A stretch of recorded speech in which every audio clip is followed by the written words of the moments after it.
संगवारी वो मैं कोमल ने आप देखते यूट्यूब संगवारी आज हम के प्रोग्राम करेंगे आपकी कुमार पानी के रंगारंग कार्यक्रम चला है और यहाँ दशहरा मनाने या रावण भी मान रहे तो आप बिल्कुल मना पूरा वीडियो बिल्कुल यूट्यूब के चैनल के माध्यम से देखते रहो तो संगवारियों आपको लगता है बात करना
बंजारा श्रीनिवास सिंह, राजकुमार वर्मा, अंजलि यादव, एल्डरमैन आरिफ मुखर, शेख वर्मा, गंगा बेगम, विनय चोपड़ा, अश्विनी राय, समिति के दिलीप पांडे जी, गोविंद लखवानी जी, सुरेश पाठक जी, मनोज गज, मोहन भगवानी जी, संजय वर्मा बनाने के लिए हम सब एक जगह इकट्ठा हुए हैं। इस पूरे कार्यक्रम को अच्छे ढंग से करवा रहे हैं, उसके लिए मैं तहे दिल से शुक्रिया और धन्यवाद देता हूँ। और सभी को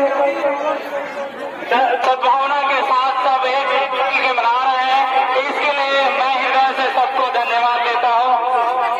जय जय श्री राम। बहुत बहुत धन्यवाद संजय बजाजी जी।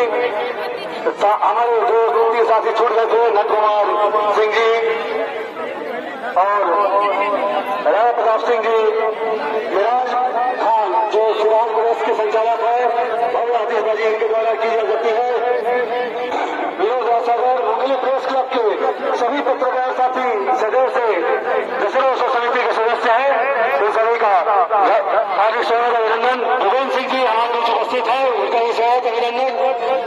श्री शिव कुमार तिवारी जी एक अलग प्रस्तुत करें, उसके बाद भूपेन्द्र सिंह जी का और हेमेंद्र भाई वैसे भी चर्चित रहे हैं और उनका आयोजन जब सदा बाहर होता है और जैसा आयोजन